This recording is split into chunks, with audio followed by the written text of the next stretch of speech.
Hi friends, welcome to my channel Odia flavours by Madhu. आसंत आज बनैबा बीन्स आलू भजा। आम बीन्स भाजवा मोटार बीन्स आसे फुलबाणी बीन्स, यही बीन्स आज आम भजा बनैबा। आसंतु देखिबा। एबे हम नै पूरा मोटा वाला बीन्स नै बीन्स रो चोपा को गोटे सरू वाला बीन्स आसुची, गोटे मोटा वाला बीन्स आसुची। आम मोटा वाला बीन्स रो यही भजा बनैबा। एबे कौन करबा आम देखंतु बीन्स रो एई भली आम तार चोपा मझिरो जो तार सिरा थाए ताको एमती छुरी साहाय्य रे छड़े नबा। एमती आम छड़े देले छड़े की ताको लंबा लंबा करके टिके काटी नबा। एमती टिके बड़ बड़ साइज रे काटिले हमर भजाटा बहुत बढ़िया लागबो खाइबा को। एमती देखंतु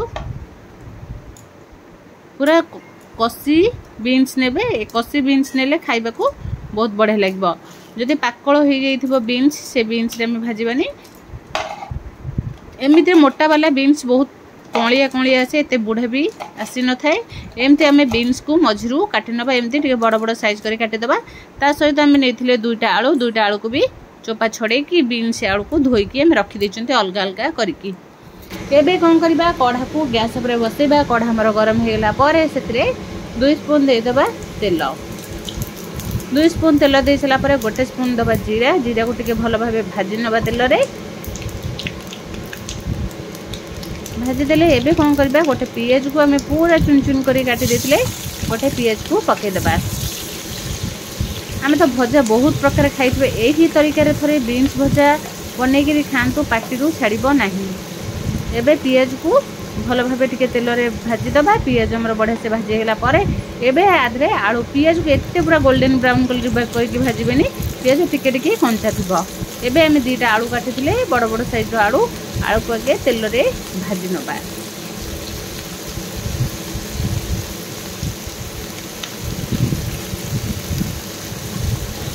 दुई रु 3टा आलू को एमती चप्पा छड़ेकी कौन करवा भल भाव धोईकी रखी देथिबा। धोईकी आगे एबे पियाज रे भल भाव आलू को भाजी नबा।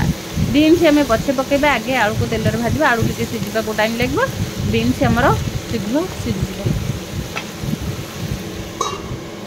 एबे मसला ता पे नै पान मधुरी, नड़िया, सुखिला लंका, डालचीनी, अदा। आपको कौन करबा आम सुखिला बाटिबा। एबे आम नहीं 4 रु 5टा सुखिला लंका, टिके डालचीनी खंडे नहीं, अदा टिके नहीं। अदा पके सला परे एबे कौन करबा आम तादरे पान मधुरी 1 स्पून पकेबा। पान मधुरी 1 स्पून पकेबा। एबे आदरे सुखिला नड़िया पकेकी आपको भल भाबे टिके दरदरा बटिकी आनिबा। एबे एमती आम बाटी देले आपको साइड करदबा। यही मसला देके थोड़े बना तो देखिए पूरा मंदिर भली बास्ना आसो। जदि चाहिए बिना पियाज रसुण भी बनई पारे। आम तेल पकेले, तेल रे जीरा पकेले, ता बदल में पियाज न पकईकी आलू पकई पारे जदि एमती भजा खाइबा को चाहते। एबे आदरे टमाटो पकेदेले, टमाटो कंचा लंका आपको टिके भल भाव भाजी दबा। भाजी दे सारा पर से देदबा काटिक रखिथिबा बीन्स। बीन्स को टिके तेल रे भल भाव भाजबा।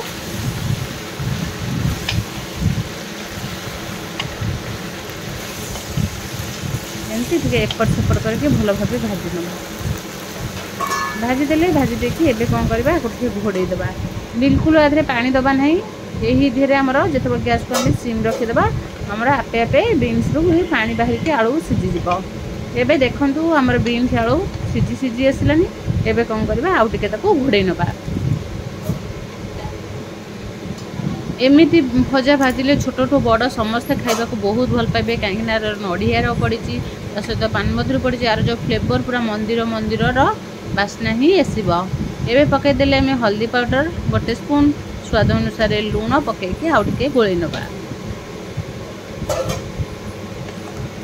गोलई देले आमर एमती लुण पड़े भी आउरी पानी बाहर। बिल्कुल भी आदि आम पानी दबानी।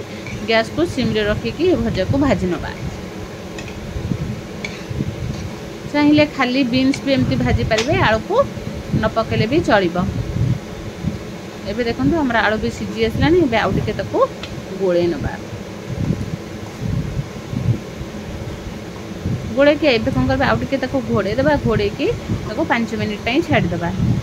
5 मिनिट परे आउ थरे हमें काढी के देखिबा। देखंतु हमर पाखा पाखी अधे सीझी गलानी। एबे कोन करबा आउ टिके ताको एमती गोळे नबा। एमती भजा जीरा के अधिक पकईथे भजार फ्लेवरटा बहुत भल आसो। एबे कौन करवा आम बाटिकी रखिथिबा मसला को देदेबा। एमती मसला को आम पूरा प्लेन बाटिबानी एमती दरदरा रखिबा। दरदरा रखिले कौन हम तार स्वादटा बहुत बढ़िया लगे।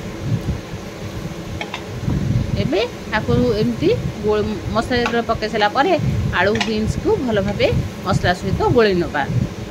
मसला सहित गोली देले कौन हम आमर मसला भल भाव मिसीज। एबे आउ टिके ताकू घोड़े दबा। एबे ताकू 2-3 मिनिट पे छाड़ी दबा। 2-3 मिनिट पर एबे आउ थरे हमें देखिबो। देखंतु 2-3 मिनिट पर हमर भजा पूरा हे गेसलानी। बास्ना तो बहुत बढ़िया बास्ना आसो। मु तो कहबी निहाती थरे एई भली भजा ट्राई करंतु। बिना पियाज रसुण रे भी बनै हे परिबो। एबे हमर भजा को आम गैस को टे स्लो करके तादेबे धनिया पत्र टिके पकईकी आउ टिके ताको एमती गोळै नबा। धनिया पत्र पकईकी गोळै सारा परे एबे कोन करबा गैस को बंद कर दबा। गैस को बंद करके आउ टिके ताको भल भाबे गोळै नबा। गोळै नेले कोन हो धनिया पत्र भी भल भाबे मिसी जिवो। मिसी गला परे एबे देखंतु गैस को बंद कर सारा परे हमर भजार कलर केते बढ़िया देखा जाउची। आको रुटी किंबा भात जहाँ सहित रुटी परोटा जहाँ सहित खातु बहुत बढ़िया लगे। एमती पखाड़ सहित भी खाइबे बहुत बढ़िया लगे।